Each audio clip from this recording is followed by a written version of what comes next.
జోహార్ తెలంగాణ అమరవీరులకు కేసీఆర్ గారి నాయకత్వం.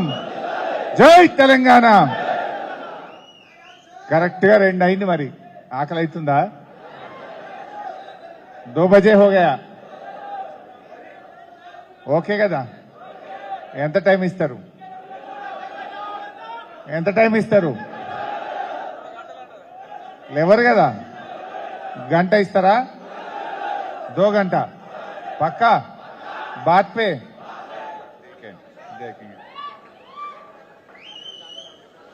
గౌరవనీయులు, మీ అందరి అభిమాన నాయకుడు, ముఖ్యంగా కేసీఆర్ గారికి మా అందరికీ కూడా ఇష్టమైన నాయకుడు మాజీ మంత్రివర్యులు డాక్టర్ లక్ష్మారెడ్డి గారు. ఎందుకు ఈ మాట అన్నా? కేసీఆర్ గారికి మా అందరికీ ఇష్టమైన నాయకుడు అన్నా. ఎందుకన్నా? ఈ రోజుల్లో అంటే తెలంగాణ ఉద్యమ తొలినాళ్లలో చేరిండు ఆయన బీఆర్ఎస్ లో. చాలా దగ్గరగా పనిచేసినాం నేను, లక్ష్మారెడ్డి గారు. ఎందుకు ఆ మాట కేసీఆర్ గారికి మా అందరికీ ఎందుకు ఆయన అంటే ప్రేమ అంటే, ఈ రోజుల్లో ఎవడైనా సర్పంచ్కు రాజీనామా చేయమంటే వాడు మళ్ళా కనబడతాడా? లేకపోతే ఎంపీటీసీకి రాజీనామా చేయరా అంటే పార్టీ మారుతాడు, తెల్లారి వరకే జంపు కొడతాడా? రేవంత్ రెడ్డి లాంటోడు రాజీనామా చేయరా అంటే జిరాక్స్ కాగితం ఇస్తాడు. తెలంగాణ కోసం రాజీనామా చేయమంటే జిరాక్స్ కాగితం ఎవరు ఇచ్చిండ్రు? కానీ ఇక్కడ ఉద్యమం బలంగా లేదు. మహబూబ్ నగర్ జిల్లాలో గెలిచిన ఒకే ఒక్క ఎమ్మెల్యే. మేము అసెంబ్లీలో కూర్చున్నాం. మా దగ్గర అయితే కొద్దిగా కష్టమేనే. మీ ఉత్తర తెలంగాణలో వచ్చినంత ఊపు అప్పుడు ఇంకా మహబూబ్ నగర్లో రాలే. నేను గెలుస్తానో గెలవనో నాకు డౌటే ఉన్నది. కానీ మన నాయకుడు కేసీఆర్ చెప్పిండు, నిజాయితీగా రాజీనామా చేస్తా.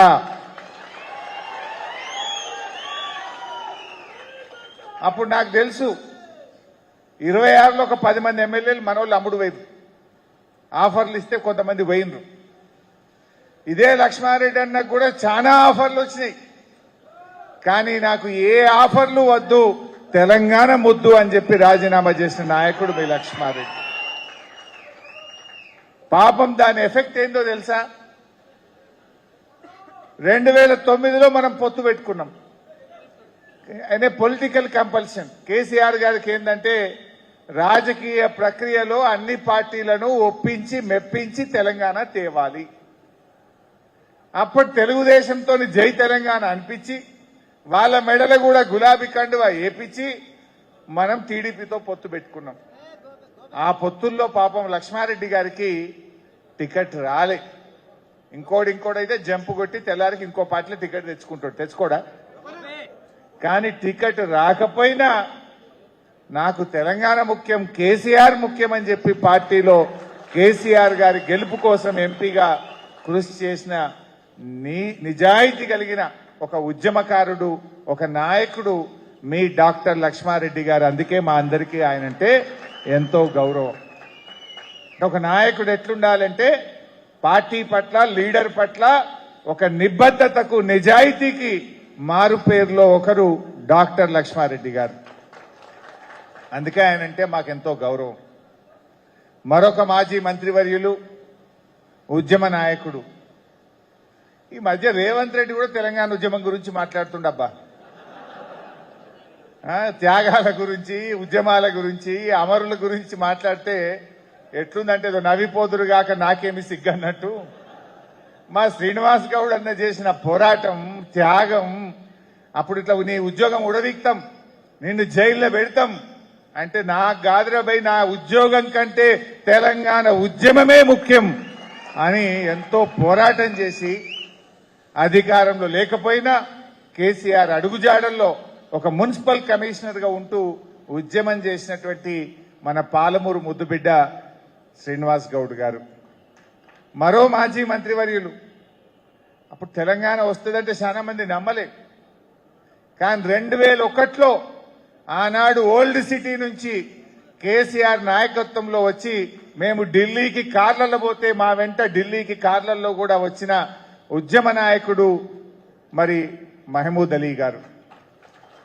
అదేవిధంగా మాజీ శాసనసభ్యులు గౌరవనీయులు ఆల వెంకటేశ్వర రెడ్డి గారు, మా అంజయ్య యాదవ్ గారు, నరేందర్ రెడ్డి గారు, కార్పొరేషన్ చైర్మన్లు వాలియా నాయక్ గారు, అదేవిధంగా సోదరిమణి క్షమించాలి మన పాలమూరు ముద్దుబిడ్డ మరో గొప్ప నాయకుడు. నిజంగా ఈరోజు ఈ తెలంగాణ అభివృద్ధి జరగాలి, ఈ తెలంగాణ మళ్ళీ కేసీఆర్ చేతుల్లో ఉంటేనే సుభిక్షంగా ఉంటుందని చెప్పి ఇవాళ మరి కేసీఆర్ నాయకత్వంలో బీఆర్ఎస్ లో చేరి పార్టీ బలోపేతం కోసం నిరంతరం కృషి చేస్తున్న మన పార్టీ ప్రధాన కార్యదర్శి పాలమూరు గర్వించదగ్గ బిడ్డ ఆర్ఎస్ ప్రవీణ్ గారు. అదేవిధంగా సోదరిమణి సాయి చంద్ అంటే మనందరికీ ప్రేమ. సాయి చంద్ గారు కీర్తిశేషులు వారి సతీమణి రజనీ సాయి చంద్ గారు, తమ్ముడు ఎర్రోల శ్రీనివాస్ గారు, ఆల వెంకటేశ్వర రెడ్డి గారు, రాంభల్ గారు, వాలియా నాయక్ గారు, అదేవిధంగా మా యాదయ్య గారు, ప్రభాకర్ రెడ్డి గారు, కరాటే రాజు గారు, నాకు కొన్ని పేర్లు మర్చిపోతే ఇక తప్పు పట్టుకోకండి.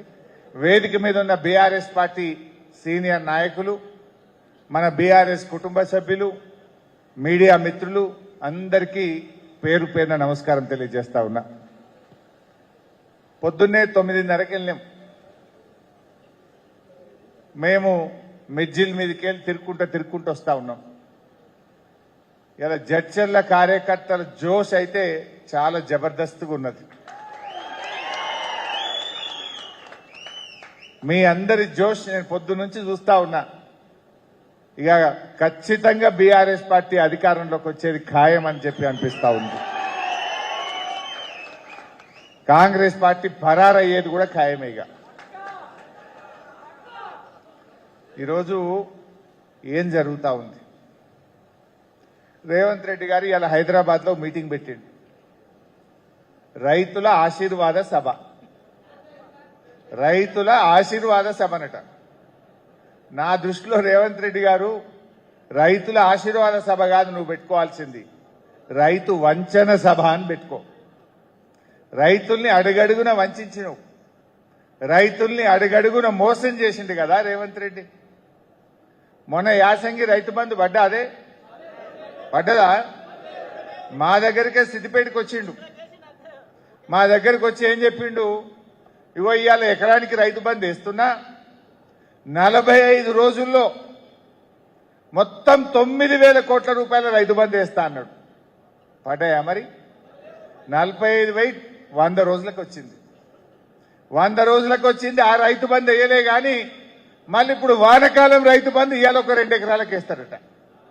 యాసంగి 2 ఎకరాలు వేసిండు, మిగతాది ఎగ్గొట్టిండు. మళ్ళీ ఇప్పుడు వానకాలం 2 ఎకరాలు వేస్తా అని ఇవాళ రైతు ఆశీర్వాద సభ అని పెట్టిండు. అసలు రైతులకు ఇచ్చిన ఒక్క హామీ అన్న అమలైందా? ఏం చెప్పినావు నువ్వు? రైతులకు రుణమాఫీ చేస్తా అన్నావు. రుణమాఫీ అయినా అదే? ఇలా కానోళ్ళు ఎంతమందో చేయి లావట్టు చూస్తా. దాదాపు 8 మందికి గాలే. ఇలా 2 లక్షల లోపోళ్ళకి గాలే, 2 లక్షల పైనోళ్ళకు కూడా రుణమాఫీ గాలే. నీకు 50,000 ఉన్న రుణమాఫీ గాలే. 1,50,000. ఏం పేరు? చెన్నకేశవ్. ఏ ఊరే? సో చెన్నకేశవ్కు 1,50,000 ఉన్న రుణమాఫీ కాలే. అట్లా ఏ ఊరికి పోయినా ఉన్నాయి. ఇలా రుణమాఫీ 2 లక్షల లోపాలకు కాలే, 2 లక్షల పైనోళ్ళకి కాలే. రేవంత్ రెడ్డిని నల్లగొండకు పోయిండు. నల్లగొండకు పోయి నిన్న మాట్లాడుతుండు. ఒట్టేసి చెప్తున్నా, వచ్చే ఎన్నికల్లోపు మూసి పూర్తి చేస్తా అంటుండు. ఒట్టేసి చెప్తున్నా మూసి పూర్తి చేస్తా అంటాడు. అసలు ఆ ఒట్టు అనే దానికి ఇట్ట ప్రాణం ఉంటే రేవంత్ రెడ్డి పెట్టే ఒట్లకు అది ఉరిపెట్టుకొని చచ్చిపోతుండే. ఏం ఒట్లు పెట్టుడు? అప్పుడు పార్లమెంట్ ఎన్నికల ముందు ఏమన్నాడు? కనబడ్డ దేవుని మీదల్లో ఒట్టు పెట్టిండు. పెట్టలే? మన పాలమూరు కురుమూర్తి మీద కూడా పెట్టిండు. 15 ఆగస్టు కల్లా రైతు రుణమాఫీ చేసి తీరుతా అన్నాడు. భూమి బద్దలైనా, ఇటున్న సూర్యుడు అటు పొడిచినా, తుఫాన్లు వచ్చినా, భూకంపం వచ్చినా 15 ఆగస్టు కల్లా రుణమాఫీ చేస్తా అన్నాడు. అయినా అదే మరి చాలాసార్లు అసెంబ్లీలో అడిగినాం, అయ్యా రేవంత్ రెడ్డి రుణమాఫీ అయిందంటున్నావు కదా, నీ ఊరికే పోదాం, నీ ఊర్లోనే కసీర్కాడ రుణమాఫీ అయిందా లేదా అడుగుదాం, 100% అయిందంటే మేము రాజీనామా చేస్తాం, నువ్వు తయారా రేవంత్ రెడ్డి అని అడిగినాం. సప్పుడు లేదు. ఇవాళ పొద్దునే తుమ్మల నాగేశ్వరరావు మాట్లాడుతుండు, ఏ రుణమాఫీ మొత్తం అయిపోయింది, మొత్తం అయిపోయింది. మరి మా జడ్చర్లలో మా తమ్ముళ్ళని అడిగితే సగం మంది మాకు ఇంకా రుణమాఫీ కాలేదంటుండు. రేవంత్ రెడ్డి ఎంత జూటేబాజ్ బట్టేబాజ్ అంటే దేవుడు మీద ఒట్టు పెట్టి పాలమూరు బిడ్డల గౌరవాన్ని తీసేసింది. పాలమూరు బిడ్డలంటే ఎంత మంచోళ్ళు, స్వచ్ఛమైన పాల లాంటి వాళ్ళు, మాట అంటే మాట మీద నిలబడే వాళ్ళు, ప్రాణం పోయినా సరే మాట తప్పని బిడ్డలు పాలమూరు బిడ్డలు. కానీ రేవంత్ రెడ్డి ఇలా పాలమూరు పరువు తీస్తున్నాడు. పాలమూరు బిడ్డ గింత తప్పుడు మాట్లాడతాడా, దేవుని మీద ఒట్టుబెట్టి మోసం చేస్తాడా అని ఇలా పాలమూరు పరువు తీసే విధంగా రేవంత్ రెడ్డి యొక్క ప్రవర్తన ఉన్నది. ఒక్కసారి రుణమాఫీ గురించి చూద్దాం ఏం మాట్లాడిండో. రామప్ప దేవాలయం శివుడి సాక్షిగా, సమ్మక్క సారమ్మ సాక్షిగా, 1000 స్తంభాల గుడి సాక్షిగా, ఓములమ్మ సాక్షిగా, మాతర సరస్వతి మందిరం మీద వచ్చే చెప్తున్నా, కొమరవల్లి మల్లన్న సాక్షిగా, యూట్యూబ్ లో ఉన్న పెద్దమ్మ సాక్షిగా నేను మీకు మాట ఇస్తున్నా. ఈ కొత్తగడ్డ గడ్డ మీద నుంచి మాట ఇస్తున్నా. గురుమూర్తి స్వామి సాక్షిగా, ఆర్మూర్ శుద్ధుల గుట్ట సాక్షిగా, అనంతగిరి కొండల్లో ఉన్న పద్మనాభుడి సాక్షిగా, నేను యాదగిరిగుట్ట లక్ష్మీ నరసింహస్వామి ఆనగా మాటిస్తున్నా. మెదకు చర్చి సాక్షిగా, 7 పాయల దుర్గమ్మ సాక్షిగా నేను మాట ఇస్తున్నా. పాలమూరు మిత్రుల సాక్షిగా, జాంగీర్పేట సాక్షిగా నేను మాట ఇస్తున్నా. శివరాజ్ సాక్షిగా, బాబోజీ సాక్షిగా నేను మాట ఇస్తున్నా. భద్రాద్రి రాముడు సాక్షిగా నేను మీకు మాట ఇస్తున్నా. అక్కడి సూర్యుడు ఇక్కడ ఉదయించిన, భూమి ఆకాశం తిరగబడ్డా, తుఫానులు వచ్చినా, భూకంపం వచ్చినా, భూమి బద్దలైనా నేను మాట ఇస్తున్నా. 15 ఆగస్టు లోపల తెలంగాణ రైతాంగానికి 2 లక్షల రూపాయల రుణమాఫీ చేసి తీరుతా. 2 లక్షల పైన ఉన్న రైతులు ఎవరు ఆందోళన చెందాల్సిన అవసరం లేదు. 2 లక్షల పైన రుణమా ఉన్నవాళ్ళు 2 లక్షల పైన ఉన్న రుణాన్ని మీరు బ్యాంకులో చెల్లించండి. మీరు చెల్లించిన మరుక్షణం ఆ 2 లక్షల రూపాయలను కూడా మీ ఖాతాలో వేసే బాధ్యత మా ప్రభుత్వం తీసుకుంటుందని చెప్పి నేను ఆ రైతాంగానికి తెలియజేస్తున్నా. ఈ మాట నమ్మి 2 లక్షల మీద పైసలు కట్టిన వాళ్ళు ఉన్నారా? ఇంట్లో ఉన్నారా? ఉన్నారు. ఓ ఇంతమంది కట్టిరు. పాపం ముఖ్యమంత్రి కదా, అందుకే అప్పటికి ఇంకా ఆయన రంగు బయట వాళ్ళే. ఇప్పుడు అర్థమైంది, అడేసాలు అయిపోయింది. ముఖ్యమంత్రి కదా అని నమ్మి ఆ 2 లక్షల మీద రూపాయలు కూడా 3 రూపాయల మిత్తికి 2 రూపాయల మిత్తికి తెచ్చి డబ్బులు కట్టింది. ఇలా వాళ్ళకు కూడా రుణమాఫీ కాలే. ఇలా ఏమైపోయింది రేవంత్ రెడ్డి వల్ల? ఆయనకెట్లా పరువు లేదు, ఆయనకెట్లా గౌరవం లేదు. ముఖ్యమంత్రి అంటే ఆయన గౌరవాన్ని ఆయనే దెబ్బతీసుకున్నాడు. కానీ ఆ కుర్చీకున్న విలువ కూడా ఇవాళ తగ్గిపోయే పరిస్థితి ఏర్పడ్డది.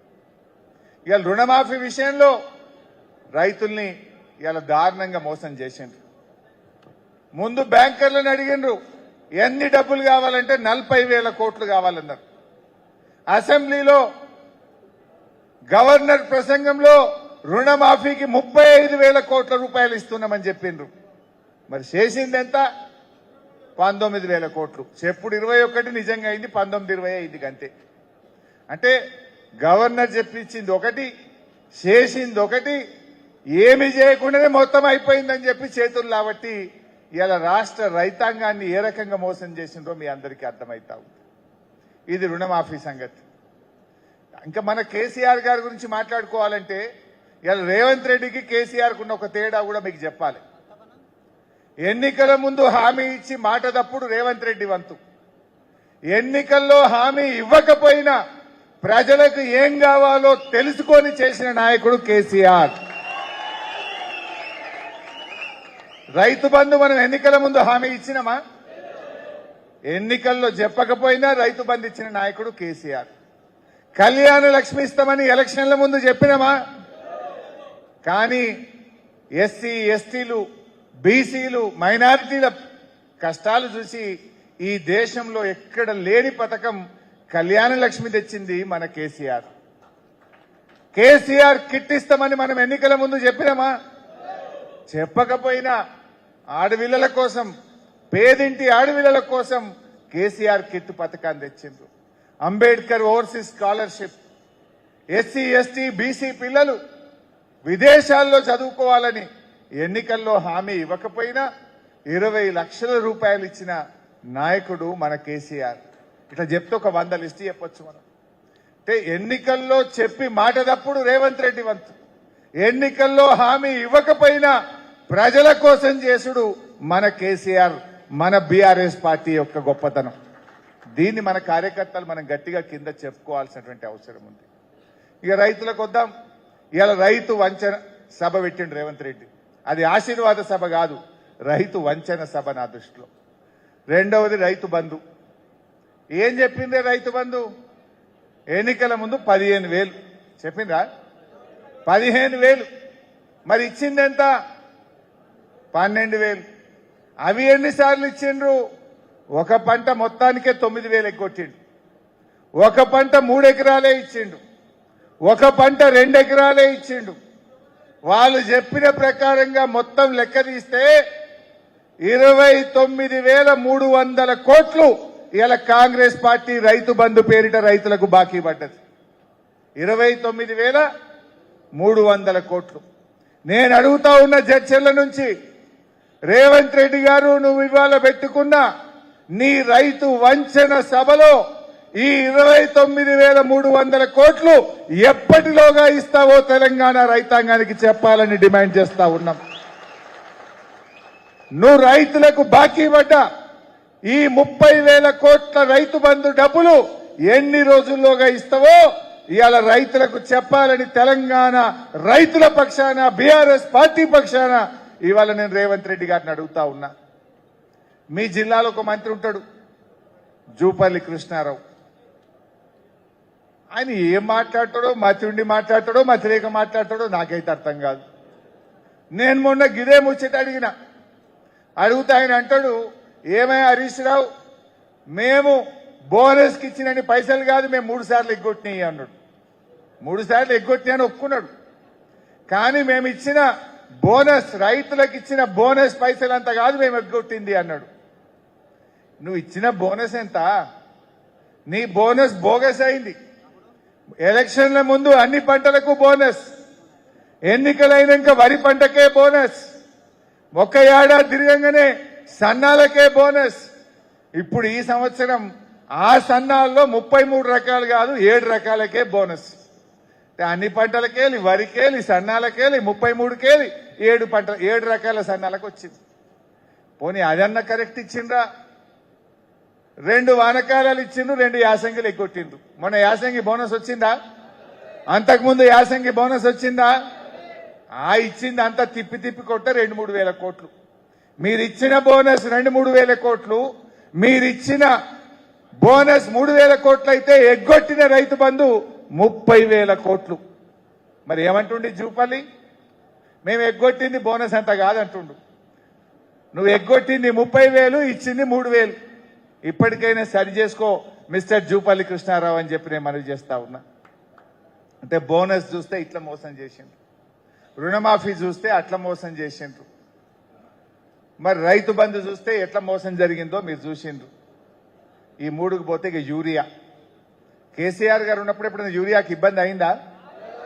ఏ రోజన్నా మీ ఆటో డ్రైవర్ చెప్తే 4 బస్తాలు ఇంటికాడ వేసిపోయింది. ఏలే మా లక్ష్మారెడ్డి గారు అయితే ఎంబడబడి తెప్పించి పెడుతుండే.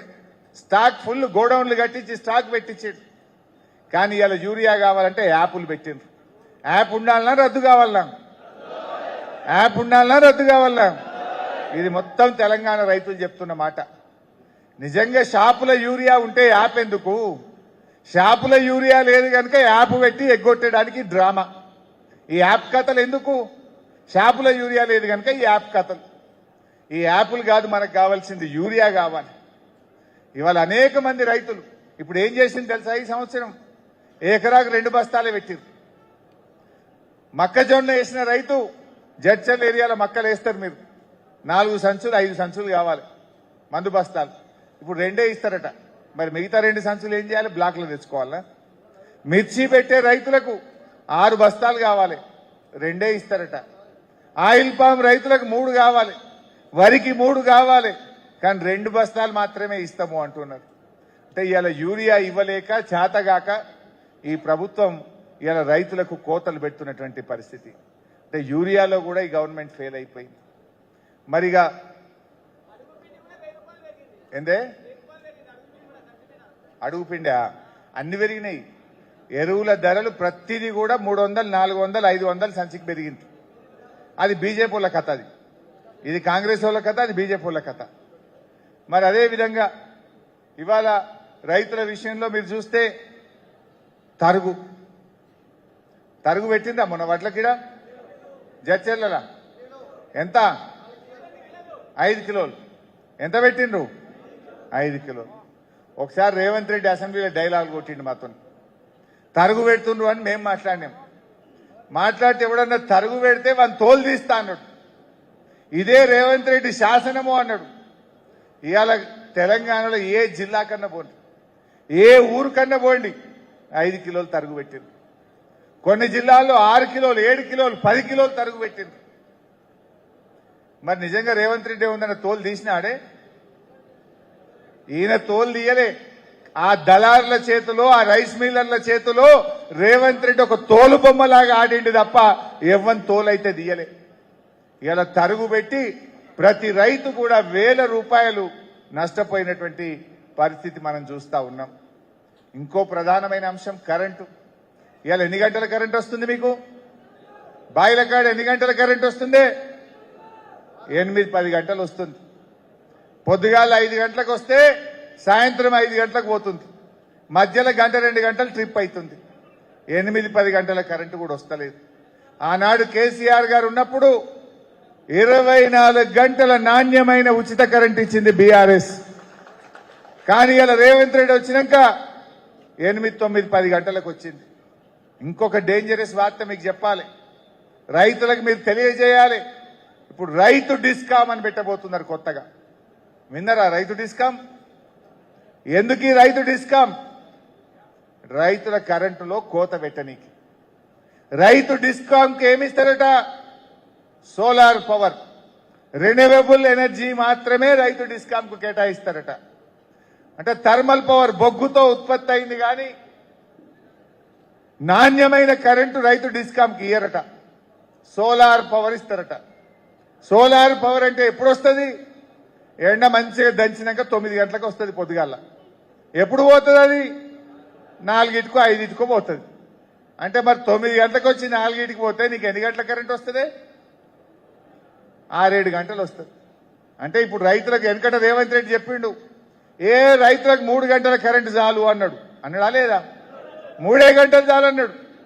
మొన్న ఒక ఆయన కోదండ రెడ్డి అని రైతు కమిషన్ చైర్మన్ ఉంటాడు, ఆయన కూడా డిస్కామ్ ముందుకు వచ్చి 3 గంటల కరెంట్ ఇస్తే చాలు అంటుండు. అంటే ఇవాళ రేవంత్ రెడ్డి ఎటు తీసుకుపోతుందంటే 24 గంటల కరెంటు నుంచి రైతుల్ని 3 గంటల వైపు తీసుకుపోయేటువంటి ప్రమాదం ఉంది. రైతు డిస్కామ్ అనేది రేపు 24 గంటల ఉచిత కరెంటుకు ఉరితాడైపో కూర్చుంటది. కేసీఆర్ ఇచ్చిన 24 గంటల ఉచిత కరెంటు ఈ రైతు డిస్కామ్ పెడితే ఇక వచ్చే పరిస్థితి ఉండదు.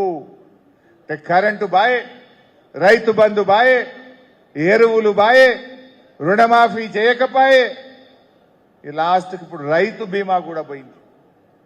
రైతు బీమా కూడా పోయింది. ఆనాడు కేసీఆర్ గారు తెచ్చిన రైతు బీమా రైతు కుటుంబాలకు ఒక ధీమాగా ఉండే. మీ ఊర్లలో అడగండి, ఇప్పుడు మీ వ్యవసాయ శాఖ అధికారులను అడగండి, 6 నెలలకెళ్ళి రైతు బీమా ఆగిపోయింది. ఎల్ఐసికి డబ్బులు కట్టలే. ఈ రాష్ట్రంలో 7,600 మంది రైతులు చనిపోయి ఇలా రైతు బీమా కోసం ఎదురు చూస్తా ఉన్నారు. రైతు బీమా కూడా ఖతం చేశారు. అంటే కేసీఆర్ ఒక్కొక్కటి కూడబెట్టుకుంటా రైతుల ముఖంలో వెలుతురు చూస్తే రేవంత్ రెడ్డి ఒక్కటొక్కటి ఉడవీక్తున్నాడు. కరోనా వచ్చింది కదా, కరోనా అప్పుడన్నా రైతు బంధు ఆగినానే? ఆగిందా? ఓ రోజు మీ జిల్లా ముద్దుబిడ్డ నిరంజన్ రెడ్డి గారు, ఆయన వ్యవసాయ శాఖ మంత్రి, నేను ఆర్థిక మంత్రిగా ఉన్నా. కేసీఆర్ గారు మీటింగ్ పిలిచిండు మా అందరినీ, మేము పోయినాం. అప్పుడు ఏప్రిల్ మేల కరోనా ఉండే, కరోనా అయిపోగానే జూన్లో పిలిచిండు. మరి ఇక మృగశిర కార్తె వస్తుంది, చెనుకులు పడతాయి, రైతు బంధు పైసలు జమ చేసిండ్రా అని అడిగిండు మమ్మల్ని. మేము ముఖాలు చూసుకుంటున్నాం. ఎందుకంటే కరోనా 45 రోజులు లాక్డౌన్ అయినాయి, ₹1 ఆమ్దాని లేదు, ఖజానా ఖాళీ. మరి ఎట్లా అని మేము పరిశాన్ అవుతున్నాం. ఏందా అట్లా ఆలోచిస్తుండ్రు అని మా అధికారులకు చెప్పిండు కేసీఆర్. మీరు అవన్నీ ఏం లేవు, మంత్రుల జీతాలు బంద్, ఎమ్మెల్యేల జీతాలు బంద్, కాంట్రాక్టర్ల బిల్లులు బంద్, ఉద్యోగస్తులకు సగం జీతం ఇయ్యండి, రైతులకు మాత్రం రైతు బంధు పడి తీరాల్సిందే అన్నాడు కేసీఆర్. రైతుల పట్ల అది కేసీఆర్ కున్న ప్రేమ. కరోనా వచ్చినా, పెద్ద నోట్ల రద్దు వచ్చినా, ఆర్థిక ఇబ్బందులు వచ్చినా 11 విడతల్లో 73,000 కోట్ల రూపాయలు రైతు బంద్ వేసిన నాయకుడు కేసీఆర్. రేవంత్ రెడ్డి, నువ్వు వచ్చిన 5 విడతల్లో 3 ఎగబెట్టినావు. నువ్వు వచ్చినాక వచ్చినే 5 విడతలు, 5 3 కోసి పారేసినావు. 30,000 కోట్లు రైతు బంధు ఎగ్గొట్టినావు. అంటే మీరు ఆలోచించండి, అలా రైతుల్లో చర్చ పెట్టండి. ఏ విషయంలో 24 గంటల కరెంటు కేసీఆర్ తెస్తే దాన్ని ఆగం చేసినావు, క్రమం తప్పకుండా రైతు బంధు ఇస్తే దాన్ని ఆగం చేసినావు, రైతు బీమా ఇస్తే రైతు బీమా లేకుండా చేసేసినావు, ఇవాళ రైతులకు ఎరువులకు ఇబ్బంది లేకుండా ఉంటే అది లేకుండా చేసేసినావు, రుణమాఫీ 2 విడతల్లో కేసీఆర్ గారు చేస్తే నువ్వు దేవుడి మీద ఒట్టు పెట్టి అట్లా కూడా మోసం చేస్తేవి, తరుగు తీస్తే తోలు తీస్తా అంటివి, ఇంట్లో వంటివి, ఏ ఊర్లో చూసినా 5 కిలోలకు తరుగు తీసినా సపోర్ట్ చేయబోతివి, ఇంట్లో వంటివి. ఏం చేసినావు ఇవాళ రైతుల కోసం? వరంగల్లో రైతు డిక్లరేషన్ అన్నారు, కౌలు రైతులకు కూడా రైతు బంధు ఇస్తామన్నారు. అన్నారా లేదా? వచ్చిందా? అంతా ఉత్తదే డ్రామా. ఇంకా ఈ సిపాయి అప్పట్లో ఒక మాట అంటుండే, కేసీఆర్ 2 సార్లే రైతు బంధు ఇస్తుండు, ఏడాదికి 3 పంటలు పండుతున్నాయి, 3 సార్లు రైతు బంధు ఇవ్వాలన్నాడు. కానీ ఈవిడ మాత్రం 3 సార్లు ఎగ్గొట్టిండు. 3 సార్లు ఇవ్వాలన్నాడు, 3 సార్లు ఎగ్గొట్టిండు ఈ పుణ్యాత్ముడు. ఇది ఆయన చరిత్ర. అందువల్ల మనం రైతు సోదరులం, ఇవాళ కార్యకర్తలు రైతుల్లో బాగా తీసుకుపోవాలి. ఇంకో ప్రచారం చేస్తున్నారు, మీరు గమనించి ఉంటారు. మేము 80 లక్షల మెట్రిక్ టన్నుల వడ్లు కొన్నాము అంటారు. నువ్వేనా కొత్త కొన్నావా? ఇప్పుడే కొంటివా? 2021-22 సంవత్సరంలో బీఆర్ఎస్ ప్రభుత్వంలో 92 లక్షల మెట్రిక్ టన్నుల వడ్లు కొన్నాం. నువ్వు కొన్నది 80. నీకంటే 12 లక్షల మెట్రిక్ టన్నుల వడ్లు 2021-22లో కొన్నాం. బరాబర్ 2 రోజుల్లో రైతులకు డబ్బులు వేసినాం. అంటే నువ్వు వడ్లు కొనడంలో కూడా మాకంటే ఫ్లాపే. నువ్వు ఇంకా ఆ 80 లక్షలు కొన్నామని ఫుల్ పేజ్ యాడ్లు పేపర్లల్లో. మేము ఎప్పుడు కొనలే, మొదటిసారి కొన్నాం, గింత వడ్లు ఎన్నడు కొనలేదు అన్నట్టు దానికి ఒక పంచరంగుల ప్రచారం, పేపర్లలో ఫుల్ పేజ్ యాడ్లు. 5 ఏళ్ల కిందనే బీఆర్ఎస్ 92 లక్షలు కొన్నది. ఇట్లా చెప్పుకుంటూ పోతే అనేక విషయాలు ఉన్నాయి. అందుకే ఇవాళ రేవంత్ రెడ్డి గారిని ఈ చర్చల నుంచి నేను అడుగుతా ఉన్నా, నువ్వు రైతు బంధు పేరిట రైతులకు బాకీ పడ్డ 30,000 కోట్లు ఎప్పుడు ఇస్తావో చెప్పాలని చెప్పి రైతుల పక్షాన్ని అడుగుతా ఉన్నాం. మిగిలిపోయిన రుణమాఫీ ఎప్పట్లోగా పూర్తి చేస్తావో చెప్పాలని ఇవాళ రైతుల పక్షాన్ని అడుగుతా ఉన్నాం. మూడవది, ఇంకో ముఖ్యమైన విషయం మీరందరూ గమనించిందో లేదో, ఒకప్పుడు రేవంత్ రెడ్డి ఏమన్నాడు, వడ్లు వండింది, ఎన్ని వడ్లు కొన్నా కొంట, ఎంత పంట వండినా కొంట. నేనేం చెప్పిండో చూసిండ్రా? మీరు గమనించిండ్రా? చూపియాలన్నా, చూపివట్టురా భయ్, ఏ తమ్మి.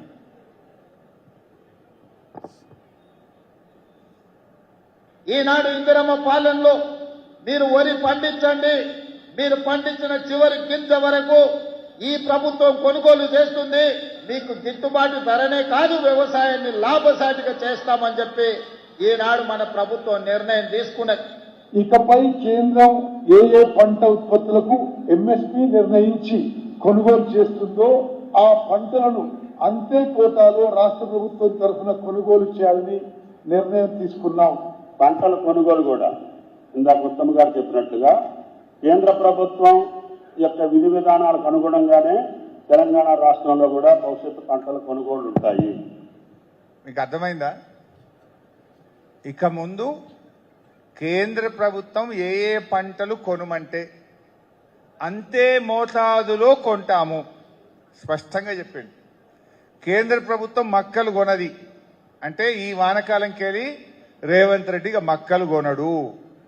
కేంద్ర ప్రభుత్వం జొన్నలు కొనది, సోయాబీన్ కొనది అంటే ఈ వానకాలంకెళ్ళి రేవంత్ రెడ్డి కాంగ్రెస్ ప్రభుత్వం మక్కలు కొనది, జొన్నలు కొనది, సోయాబీన్ కొనది, కందులు కొనది, శనగలు కొనది, పెసర్లు కొనది.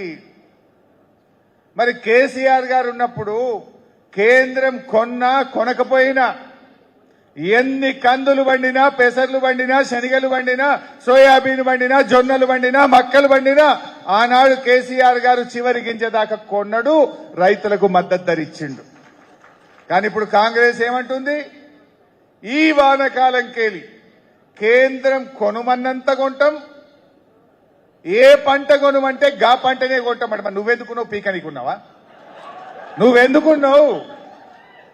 మరి కేంద్రమే కొన్నాక నువ్వెందుకు పీకనికా? మరి ఇది రైతులంటే మాట, నా మాట కాదు. మరి ఆనాడు కేసీఆర్ కొనలేదా? కేంద్రం వడ్లు కొన్నది. ఆ వడ్లు కూడా ఇప్పుడు ఏందన్నట్టు దీన్ని బట్టి మొన్న యాసంగిలో 80 లక్షల మెట్రిక్ టన్నుల వడ్లు కొన్నామన్నారు. కేంద్రం ఎంత ఇచ్చింది మనకు? టార్గెట్ 50 ఇచ్చింది. అంటే ఇప్పుడు వచ్చే వానకాలంకెళ్ళి వడ్లు కూడా మొత్తం కొనరిగా.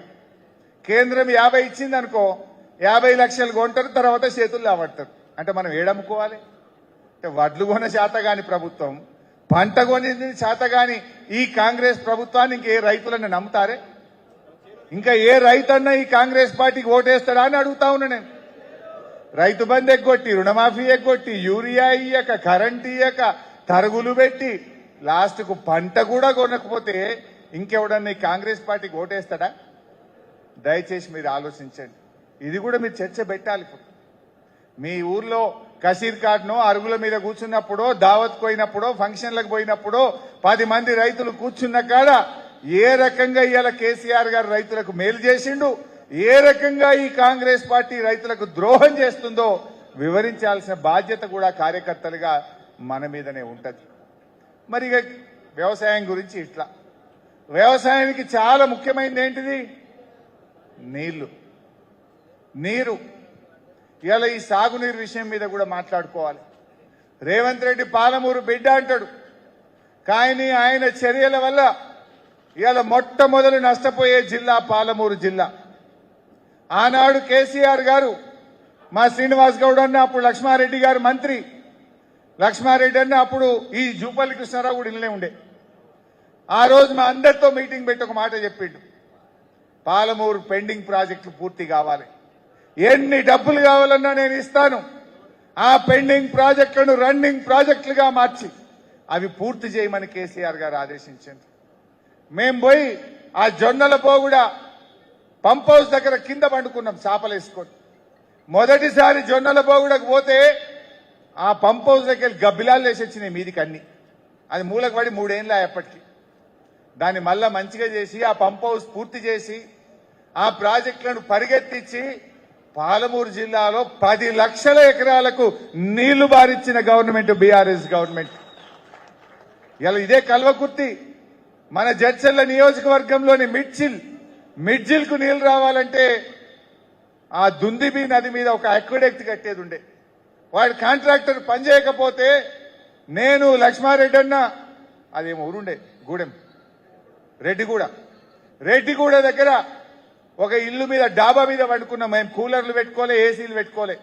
ఎండాకాలం డాబా మీద పండుకొని మేము పర్యవేక్షించి రాత్రి 12 దాకా రివ్యూ చేసి పరిగులెత్తించి ఆక్వాడక్ట్ పూర్తి చేస్తే మన జడ్చర్లలోని మిడ్జిల్ కు ఆ కృష్ణా నది నీళ్లు తెచ్చింది బీఆర్ఎస్ ప్రభుత్వం. కల్వకుర్తిలో 3,30,000 ఎకరాలకు నీళ్లు ఇచ్చినాం. నెట్టంపాడులో 1,60,000 ఎకరాలకు నీళ్లు ఇచ్చినాం. భీమాలో 1,75,000 ఎకరాలకు నీళ్లు ఇచ్చినాం. కోయిల్ సాగర్ ప్రాజెక్టు పూర్తి చేసి నీళ్లు ఇచ్చినాం. చెరువులు బాగా చేసి, చెక్ డ్యాములు బాగా చేసి వలసలు వాపసు వచ్చేటట్టు చేసింది బీఆర్ఎస్ ప్రభుత్వం. ఇలా పనులు పూర్తి చేసినాం మనం. కానీ రేవంత్ రెడ్డి వచ్చినాక 3 ఏళ్ళు అవుతుంది దగ్గర దగ్గర. ఒక్క ఎకరానికి పాలమూరు జిల్లాలో నీళ్లు ఇచ్చినావా అని నేను అడుగుతా ఉన్నా. నిన్న వచ్చిండు 2.5 ఏళ్లకు వచ్చి అంటాడు ఈయన పాలమూరు బిడ్డనట. ఇంకా నేను ఈ పాలమూరు ప్రాజెక్టు అర్థం కావడానికి నాకు 2.5 ఏళ్లు పట్టింది అంటుండు. నీకు అర్థం కానీకే 2.5 ఏళ్లు పట్టింది, మరి నువ్వు చేయనీకెన్నేళ్ళు పడుతుందో. ఇంకా నీకు అర్థం కానీకి ఒక ముఖ్యమంత్రివి, నువ్వు పాలమూరు బిడ్డవు, నీకు అర్థం కానీకే 2.5 ఏళ్లు పట్టింది ఏం చెప్పిండు మన మహబూబ్నగర్కి వచ్చి. మరి ఇక నువ్వు చేయనీకెన్నేళ్ళు పడుతుంది. 27,000 ఎకరాల భూసేకరణ చేసినాం. పాలమూరు రంగారెడ్డి ఎత్తిపోతల పథకానికి బీఆర్ఎస్ ప్రభుత్వం 27,000 ఎకరాల భూసేకరణ చేసింది. అందులో 1% భూసేకరణ నువ్వు చేసినావా అని అడుగుతున్నా. 3 ఏళ్లు దగ్గరికి వచ్చింది, కనీసం 270 ఎకరాల భూసేకరణ చేసినావా నువ్వు? అసలు ఉన్నది ఆ ప్యాకేజ్ 3లో గట్టిగా చేస్తే 3 నెలల పని. 3 నెలల పని చేస్తే 5 రిజర్వాయర్లు నింపుకోవచ్చు. కానీ ఈయన చేతగాంతనం వల్ల, ఈయన నిర్లక్ష్యం వల్ల ఆ ప్యాకేజ్ 3 ఇవాళకి పూర్తి కాలేదు. ఆ 5 రిజర్వాయర్లలో ఇవాళ నీళ్లు నింపుకోక పాలమూరు జిల్లాకు అన్యాయం జరుగుతా ఉంది. ఇంకా బాధ కలిగేది ఏంటంటే ఇవాళ పైన కర్ణాటక రాష్ట్రం రిజర్వాయర్లు కడతా ఉంది కొత్తగా. ఆంధ్రప్రదేశ్ తుంగభద్ర నది మీద కొత్తగా రిజర్వాయర్లు కడతా ఉంది. ఆంధ్రప్రదేశ్ ఏమో 20 టీఎంసీలతోని గుండ్రేవుల అనేటువంటి రిజర్వాయర్ కు ఆంధ్రప్రదేశ్, అదేవిధంగా తమిళనాడు, కర్ణాటక రాష్ట్రం నవేలి అని 35 టీఎంసీల రిజర్వాయర్ కడుతుంది. అంటే 35 ఏమో కర్ణాటక కడుతుంది, 20 టీఎంసీలతో గుండ్రేవుల అని ఆంధ్రప్రదేశ్ కడుతుంది. ఇవి కాకుండా కర్ణాటక కురిడి అని ఒక 2 టీఎంసీల ప్రాజెక్టు, చిక్కల్ పర్వి అని 2.5 టీఎంసీల ప్రాజెక్టు, చిక్కల మంచి అని 5 టీఎంసీల రిజర్వాయర్, బ్యారేజ్ కమ్ బ్రిడ్జ్. ఈ 3 కలిపితే ఇవి ఒక 10 టీఎంసీలు. ఇవి 10, అవి 55, 65 టీఎంసీల సామర్థ్యం కలిగిన ప్రాజెక్టులను తుంగభద్ర మీద కడతా ఉన్నారు. మరి తుంగభద్రలో ఈ నీళ్లన్నీ ఆగితే పైన రేపు మన శ్రీశైలంకు నీళ్లు వస్తాయా? మన శ్రీశైలం మీదనే మన కల్వకుర్తి ఆధారపడ్డది. శ్రీశైలం మీదనే పాలమూరి రంగారెడ్డి ఎత్తిపోతల పథకం ఆధారపడ్డది. కానీ అలా శ్రీశైలంకే నీళ్లు రాకుండా పైన కర్ణాటక, అటు ఆంధ్రప్రదేశ్ ఇవాళ 65 టీఎంసీల రిజర్వాయర్లు కడుతుంటే రేవంత్ రెడ్డి కనీసం వ్యతిరేకిస్తలేడు. ఒక ఉత్తరం కూడా రాయలే, ఇది అక్రమ ప్రాజెక్టు, ఇది కట్టడానికి వీల్లేదు అని ఒక ఉత్తరం కూడా రాయలే. ఆనాడు కేసీఆర్ గారు, బీఆర్ఎస్ పార్టీ ఆంధ్రప్రదేశ్ గుండ్రేవుల కడతామంటే పెద్ద ఎత్తున అభ్యంతరాలు చెప్పినాం, ఉత్తరాలు రాసినాం, మీటింగుల్లో మాట్లాడినాం, గుండ్రేవులను ఆపిచ్చినాం. కానీ ఇవాళ ఏమైంది? వాళ్ళ శిష్యుడే ఇక్కడ ముఖ్యమంత్రి అయింది కనుక, వాళ్ళ అడుగులకు మడుగులొత్తే ఈ ఓటుకు నోటు దొంగ ఇక్కడ ముఖ్యమంత్రి అయింది కనుక ఇప్పుడు మళ్ళా గుండ్రేవుల పైకి వచ్చింది. కేసీఆర్ ఉంటేనేమో గుండ్రేవుల కోల్డ్ స్టోరేజ్లకు పోయింది. ఇవాళ వాళ్ళ జేబు నాయకుడు, వాళ్ళ ఇంటి మనిషి ఇవాళ ఇక్కడ ముఖ్యమంత్రి కాగానే మళ్ళా గుండ్రేవుల కట్టమని ఆంధ్రప్రదేశ్ స్టార్ట్ చేసింది. అంటే ఇవాళ పాలమూరుకు నష్టం జరుగుతుంది. గుండ్రేవుల కట్టినా, మరి అదేవిధంగా కర్ణాటకలో ప్రాజెక్టు కట్టినా ఇవన్నీ కూడా నష్టం జరిగే తెలంగాణ. ఇంత జరుగుతుంటే రేవంత్ రెడ్డి మాట్లాడతలేడు. ఎందుకు అపోజ్ చేస్తలేవు? కింద గోదావరి నీళ్ళేమో గోదావరి బనకచెర్ల అని చంద్రబాబు తీసుకుపోతున్నాడు, మీద కర్ణాటకనేమో ఆల్మట్టి ఎత్తు పెంచుతాం, ఇంటర్లింకింగ్ ఆఫ్ రివర్స్ లో మరో 15 టీఎంసీలు మీద ఆపుకుంటాం. మరి అదేవిధంగా ఇవాళ ఈ ప్రాజెక్టులన్నీ కడతాం, బ్రిడ్జి కమ్ బ్యారేజీలు కడితే కూడా ఇవాళ రేవంత్ రెడ్డి గారు మాట్లాడతలేరు. దీని నష్టం మన పాలమూరు జిల్లాకే జరుగుతుంది. అందువల్ల మీరు జాగ్రత్తగా ఆలోచించాలి. ఇలా ఆర్డీఎస్ మన నడిగడ్డ, మనకు 19.5 టీఎంసీలు రావాలి. ఆనాడు కేసీఆర్ గారు తుమ్మిళ్ళ ఎత్తిపోతల పథకం పెట్టి ఆర్డీఎస్ కు 50,000 ఎకరాలు నీళ్లు బారిచ్చినాం మేము. కానీ ఇలా ఆర్డీఎస్ కూడా నీళ్లు రాకుండా జరిగే ప్రమాదం ఉంది.